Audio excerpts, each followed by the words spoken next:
नमस्कार साथियों, आप लोगों ने एक टर्म सुनी होगी डिजिटल अरेस्ट, या हो सकता है आज ये शब्द पहली बार सुन रहे हो या कभी इंटरनेट पे पढ़ा हो तो इस पे गौर नहीं दिया हो। तो आज मैं आपको डिजिटल अरेस्ट क्या है, किस प्रकार होता है, इसके बारे में बताता हूँ। देखिए, मान लीजिए कि किसी प्रकार की कोई इलीगल एक्टिविटी आपके द्वारा की गई हो या नहीं की गई हो। कोई भी जांच एजेंसी का फ़ोन आता है आपके पास, वेदर वो इनकम टैक्स डिपार्टमेंट हो, सीबीआई हो और ईडी हो।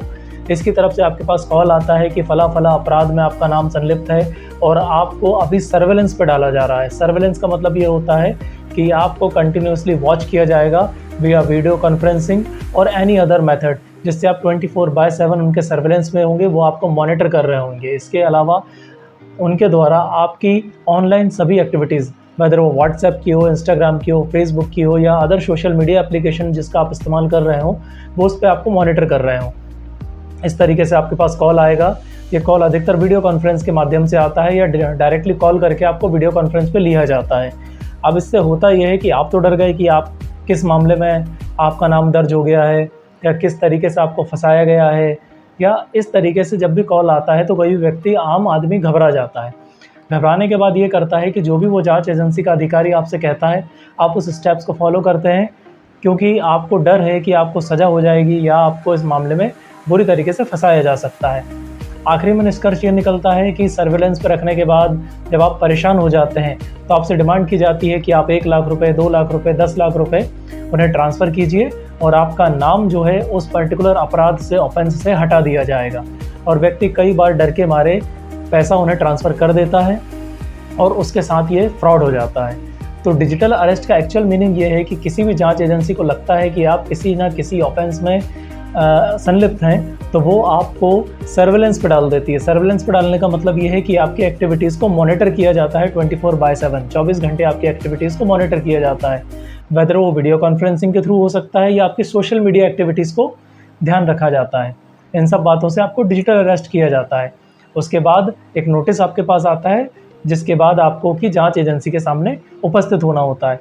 बट फिलहाल की कंडीशन ये है कि साइबर अपराध जो हो रहे हैं, उन साइबर अपराधों में लोग ये करते हैं कि वीडियो कॉन्फ्रेंस के माध्यम से कॉल करते हैं और आपको डरा देते हैं कि आपका पर्टिकुलर ऑफेंस में नाम दर्ज है और आपके खिलाफ कार्रवाई की जा रही है। अगर आपको इस कार्रवाई से बचना है तो आप पर्टिकुलर एक अमाउंट, वो कुछ भी हो सकता है, वो उनके खाते में ट्रांसफ़र कर दीजिए, जिसके बाद आपका नाम इस ऑफेंस से हटा दिया जाएगा। और लोग ऑफेंस से बचने के लिए जो अमाउंट वो कहते हैं, उस अमाउंट को उनके खाते में ट्रांसफ़र कर देते हैं।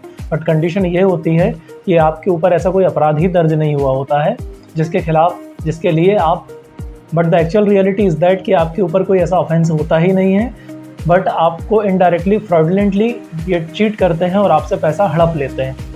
अब व्यक्ति डर के मारे इसके बारे में किसी को बता भी नहीं पाता है। तो ऐसी कोई सिचुएशन आपके साथ बने तो आपको क्या करना है? सबसे पहले तो आप अपने लॉयर से संपर्क करें, क्योंकि जब भी आपका नाम किसी ऑफेंस में दर्ज किया जाता है और अगर कोई इन्वेस्टिगेटिंग एजेंसी का ऑफिसर आपको कॉल करता है या किसी भी तरीके से नोटिस देके आपसे पूछताछ के लिए आपको बुलाता है, तो ये आपका राइट है कि आप अपने वकील से संपर्क कर सकते हैं। दूसरा रास्ता ये है कि आपको लगता है कि ये झूठा कॉल हो सकता है या ये आपके साथ धोखाधड़ी करने की कोशिश की जा रही है, या आपको कुछ नहीं लगता तो भी आपके पास कॉल आता है, तो आप सबसे पहली फुर्सत में आपके नज़दीकी पुलिस थाने में संपर्क करें और उन्हें पूरी परिस्थिति बताएं कि मेरे द्वारा ऐसा कोई अपराध, कोई ऑफेंस नहीं किया गया है, मुझे जबरन फंसाने के लिए इस तरीके से कॉल किया गया है। और अगर कॉल किया गया है और एक्चुअल में आपको लगता है कि हो सकता है आपका नाम ऐसे ऑफेंस में दर्ज हो, तो भी आप पुलिस से या अपने वकील से संपर्क ज़रूर करें, क्योंकि आप एक बड़े फ्रॉड का शिकार होने से बच सकते हैं।